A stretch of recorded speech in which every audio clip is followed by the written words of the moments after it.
What's going on, fight fans? It's Brian Sosha. Another insane card. You know, we always say we are the world's most exciting combat sport, and we prove it time and time again.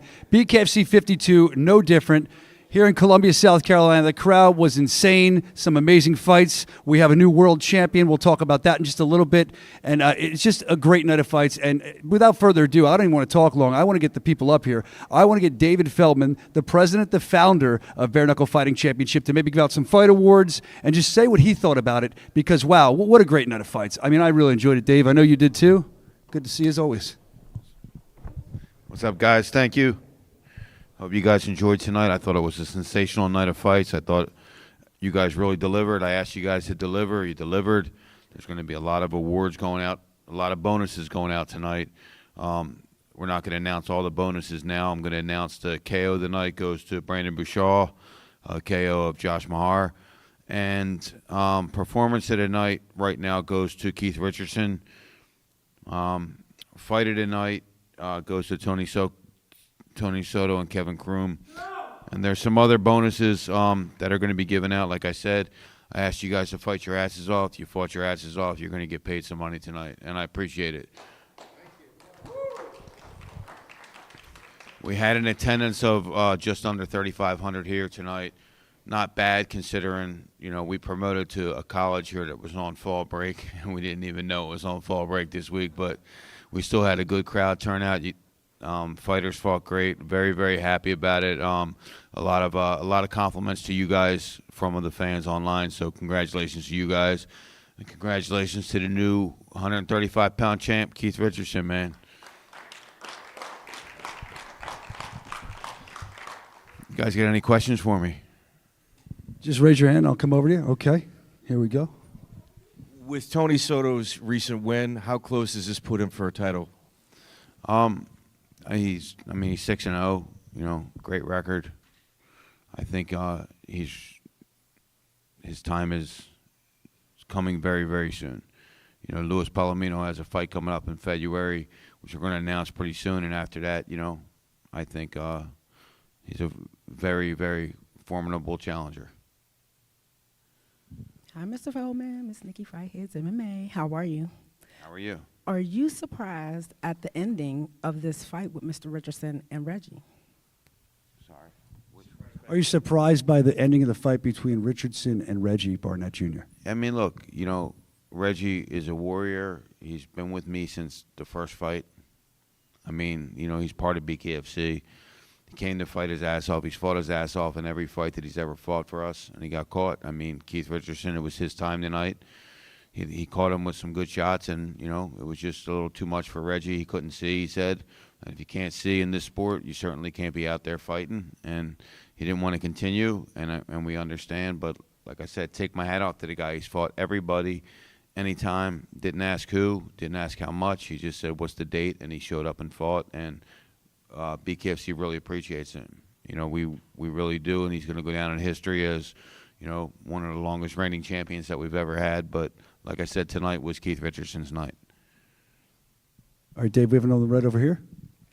Hey, David, can we talk about Keith Richardson's year so far this year? He's 4-0, possibly the fight of the year, possibly the rookie of the year, possibly the fighter of the year, and now he's a world champion for you. Can you talk about his 2023? 2023, Keith Richardson. Go. Yeah, I mean, look, you know, it was a great evolution of Keith Richardson this year. I think when he fought his first fight was one of the best fights that we've seen. And I don't know if he definitely wanted to continue doing this or not, but he's the champ now, so he made the right decision. All right, any more questions for Mr. Feldman before we bring some other people up? Raise your hand if you have a question. I'll bring the mic right over to you. Here you go. Does this one with Keith Richardson possibly bring up a rematch with Justin Scoggins? Probably not. I mean, you know, he's the champ now. Justin Scoggins, although he's a tremendous fighter, he's 0-1 in bare knuckle, so that doesn't really warrant a championship shot right now. He definitely had to get a win or two under his belt before he could challenge Keith Richardson again. But, you know, we have a lot of guys in the 135-pound division that, you know, that want a shot at Keith Richardson right now. And, you know, we'll see what happens. All right, any more for Mr. David Feldman before we let him go out here and we bring some more people up? We got one more for David right over here. will there possibly be a run back with Keith and Reggie? You know, look, like I said, Reggie's been there since day one. I don't think that his performance tonight warrants an automatic rematch. You know, I think, again, he's going to have to get a win to come back and challenge for the championship. I don't, you know, if it was a very, very competitive fight, I would absolutely said absolutely the guy has to come back and get a rematch. But it wasn't very competitive, so I don't think that, you know, that fight's going to happen next. All right, Dave, I know the champ, we want to bring the champ up in a minute, but this guy's really excited, so I'm going to let me ask another one. One more question for you. You announced the huge fight card out in Salt Lake City in December. Is there going to be any more cards in the month of December after the Salt Lake City, or is that wrapping up the year? We have like an unbelievable 2024 planned, and we need to plan. Like we really need some time off, get the team together, get on the right track. We have, you know, between Prospect Series and BKFC, 36 shows in the United States, and at least that internationally. So, you know, we're looking at close to 75 shows next year. It's going to be an incredibly busy year for everybody. And, you know, we work our asses off, and everybody here, I appreciate all the fighters and all my staff, and they deserve to spend some time with their family, too. All right, there you have it. Mr. David Feldman, give it up for him. As David walks off, it's time to intro the new champ. Ladies and gentlemen, give it up. Won the title tonight. It's Keith Rockstar Richardson.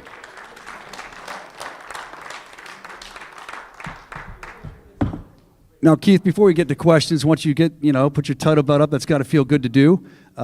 Some comments from you as you sit down before we get to the media. Whatever you'd like to say, you can address the public. Yeah, first of all, I'd just like to thank everybody for coming out. Like, you know, it was a great show. So great to feel all the love, getting to fight in my home state. Yeah, this has been a hell of a year. Yeah, a lot of loss, but a lot of gain. I'm just happy there's a new sheriff in town. And new!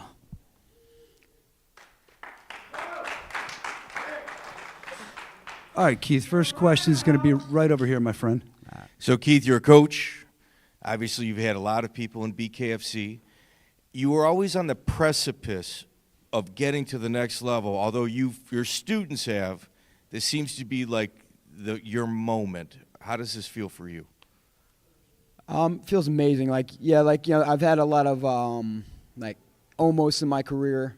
You know, I think a lot, like, I've heard, like, you know, a lot of people have said, like, you know, the best fighter in the South, not to be in the UFC, like, you know, when I was in MMA, you know, which is a great thing, but it's also, you know, yeah, it hurts. Like, it's a nice backhanded compliment, you know, but I don't regret. I don't live my life with any regrets. Plus, you know, the success of my students, like, you know, is like, I always, as a coach, I always hope they outdo me. But for them to outdo me, I got to set this high bar. Well, I just kept on setting that high bar higher and higher, and now, yeah, now I've got a belt that, like, you know, so next one's got to win a belt. So, you know, just I don't give my students the easy route. Thank you, Keith. We have another one right here. Mr. Richardson, tell me what you seen that had you landing them punches that knocked Reggie down. What did you see? You seen something, because you made it look very, like, natural and easy, like, for y'all to have never met in that ring before. You know, I watched I watched a lot of video on him, and I just know with my ability to move, change directions, change stances, if I was able to you know, keep that pressure, make them uncomfortable, and get them overextended, I would find my shots. And I know, you know, nobody in there likes to feel my power when I get to sit down on a punch. So I just had to be patient, wait, press him, and wait for him to, you know, ask him questions until I got to show him the answers. All right, Keith, we're over here now. Keith, I don't know if you heard what I asked the press about you in your 2023 year. I don't know. Say it again. But you started off the year with possibly the fight of the year, a very emotional night for you. You fought 3 times since then, knocking off a Mount Rushmore type bare knuckle fighter. Is this the best year of your combat sports career? Absolutely. Like, I think most people are going to have a trouble beating like this kind of year that I've been having professionally. Yeah, I've had 3 knockouts, fight of the year. I think I'm one of the few guys go to go 4-0 inside 1 year. The Scoggins fight was incredible. It's still one of the highlights of my career. Like as far as fights go. It's been a journey. I'm loving it. BKFC is really giving me a home, giving me a platform, and really allowed me to show what I'm capable of. Everybody thought I was a grappler.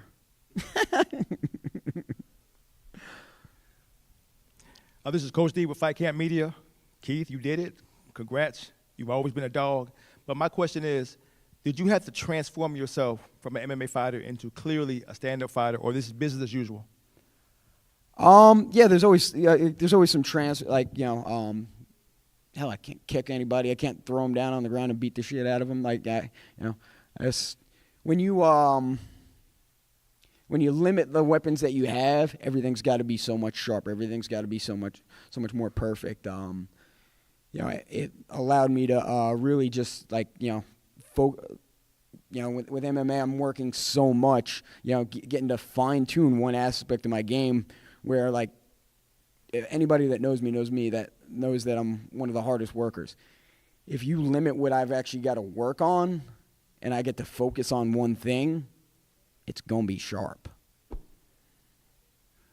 All right, one of the things I love about Bare Knuckle Fighting Championship is the support of the other fighters. Joe Hitman Elmore, 187, Hitman 187 here. He'd like to ask you a question. I'm actually one of the people that said that you were one of the most underrated fighters, man. I've been watching you for 15 years, and honestly, I thought you were going to win this title. I've seen your heart. How does it feel, and what do you plan on doing now that you've won this title? It just feels great, feels justified. As far as what I'm gonna do, I'm right now I'm three things: hungry, horny, and happy. All right. So saying that, I don't have to do anything now. I don't got to call anybody out. I put the target on my back. Now everybody's got to send in their applications to Mr. Feldman. So he as far as calling people out, and that job's done, which it was never one of my favorite parts of the job. I would. It's not bad to be hunted now. Now it's time to start the defense. I'll be in the gym tomorrow. All right, last one over here from Mike Davis. In terms of IQ, Reggie has probably got one of the highest in the entire BKFC roster. At what point in the fight did you start feeling comfortable? I was very calm going in. That's just how I'm built. That I started fighting because I was a retired gunfighter. When I was in the Marine Corps, I saw a lot of combat. So if we're just throwing fists, I'm cool with that. I'm gonna find my spots. I'm gonna pick my moments. Right after the first knockdown, then I knew. I was like, all right, it's just a matter of time. But I had to make sure I dialed back. Because he even clipped me with a good shot after that. But nothing too bad. But just like what happened in the Scoggins fight. If I let my kill instinct get a little too high, I can walk into a shot. Right after I dropped Scoggins, he dropped me. Because I was getting a little over tenacious.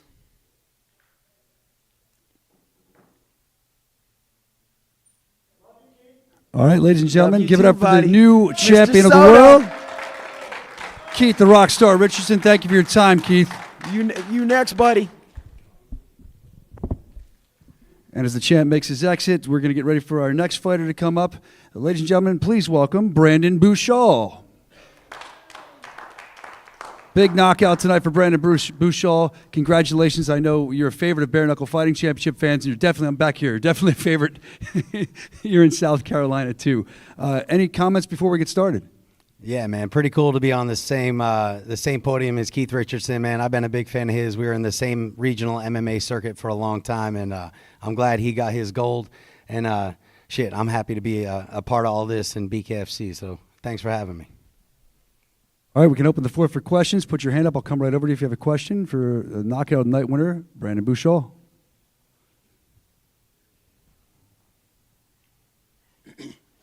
Brandon, when we first talked, you were trying your hand out in the world of bare knuckle. Now you're on 3 fights in the calendar year, and you seem to be getting pretty comfortable within the sport. Where do you go from here? Do you want to stick around, or you want to continue to grow inside the sport of bare knuckle? Yeah, no, I would like to keep going, and like I talked in my post-fight interview, I want those fights where it's up in the air, where I'm not a favorite, not an underdog. It's going to be a dog fight. I don't want pushover fights. But I would like to stay active. I'm very blessed and I'm honored, and I thank Andy Hall for getting me involved and everybody here at BKFC. I may have some years on me, but I think I have some mileage left. I still feel good. I feel like I'm improving, It's sort of like what we talked when I started wrestling. I wasn't very good, but I worked to improve on it. I'm doing the same thing here with my striking and my footwork. So, yeah, man, I would like to keep going. I think Josh was a step up in competition for me for my first 2. I mean, he's fought some absolute dogs. We were supposed to fight in MMA 4 years ago. We finally got it done. So much respect, man. It's not hard for me to get fired up to compete just because I love to compete, but sometimes it's nice to have a little bad blood to drive you. And there was none of that there for me with Josh. I have no bad words to say. It's nice to get in there and mix it up. And like I said, I wouldn't be talking shit if I lost. It is what it is. We were in there ready to throw fists, and we knew one of us was going out. So I'm thankful for the opportunity and a formidable opponent, and I hope I get the next one up. I hope they're game too. All right, put your hand up if you have another question for Mr. Bouchal.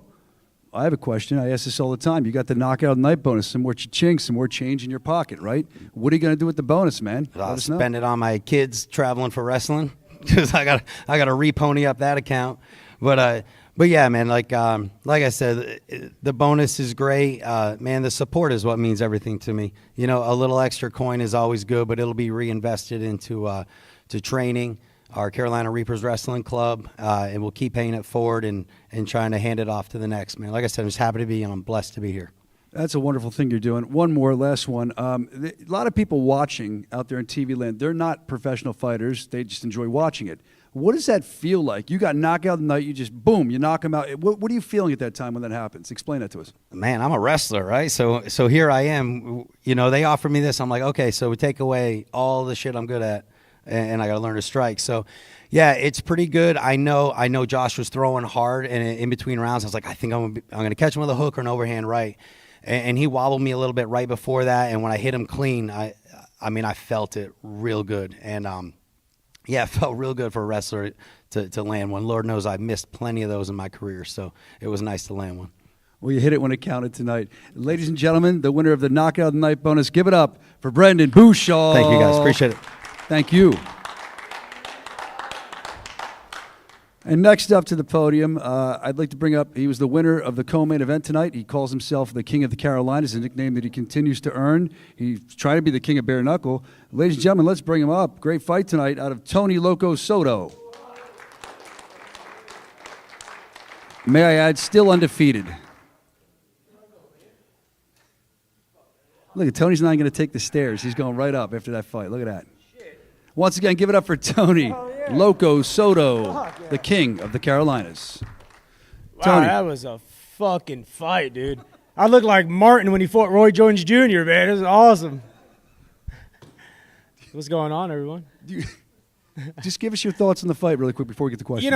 He executed a phenomenal game plan. But to be honest, having Jeremy Holloway for this camp, having Michael Lale, having Truck and Carson, these guys are big. They laid on me, and I mean that definitely helped and was definitely a big factor in this fight. I love you. But yeah, it definitely played a big factor in this fight, and I fought his fight, and I was victorious. I outlanded the shit out of him. I made him pay on the way in, and when I was inside, I felt fine. I just needed to keep swimming and moving my head side to side, and that was it, man. All right, let's get some media questions.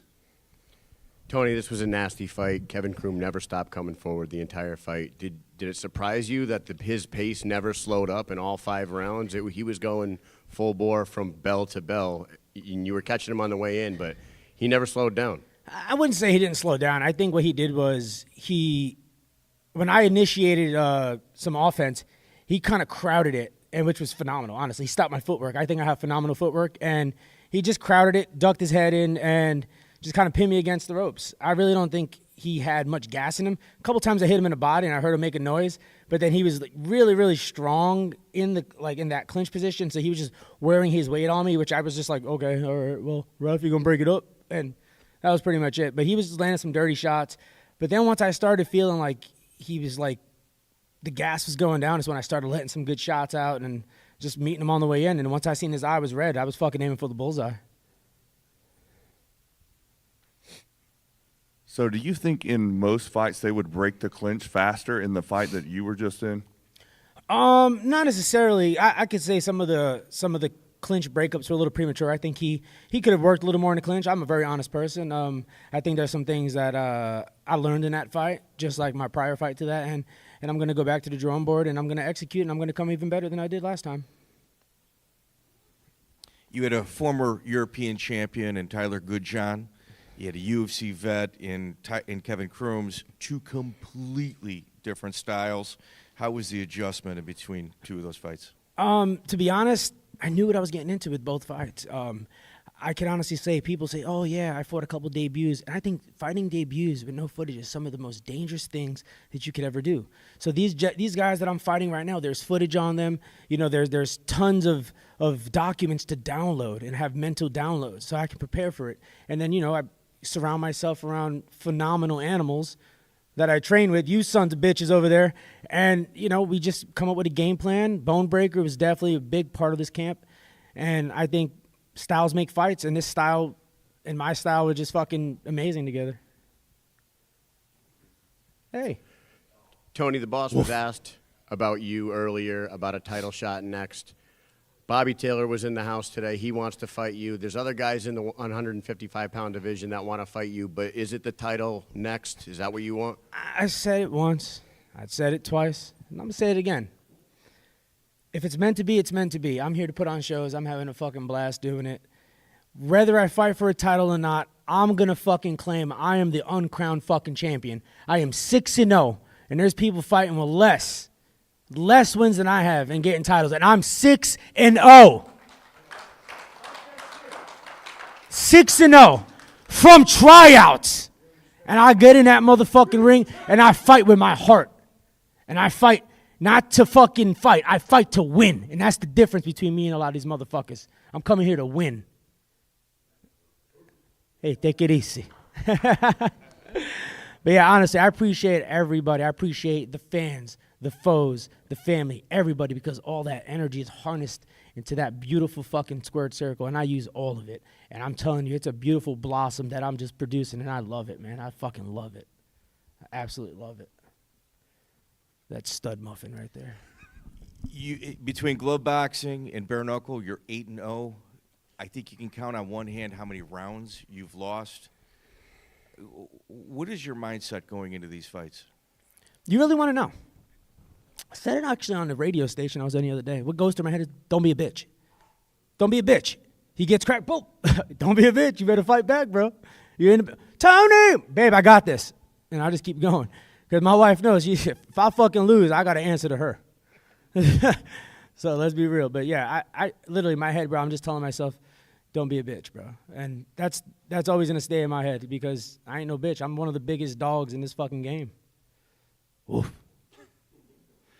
All right, any more for Tony Loco Soto before we let him go celebrate? We have one more for you, Tony. Hey, beautiful. Mr. Soto, congratulations, baby. Thank you very much. Thank you. Do you feel like you want a rematch with anybody that you've come through already? Anybody? As far as rematches, if it's meant to be, it's meant to be. Like I said, I'm not here to pick and choose. I'm not a complainer. I feel like when you complain and act like prima donnas, you're just a bitch. Exactly what I just said. And I'm not no bitch. And I'll fight anybody the boss man wants me to fight. I'm here to put on shows for the fans.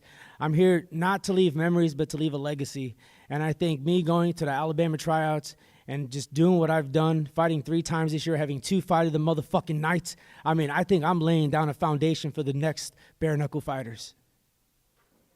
Thank you so much.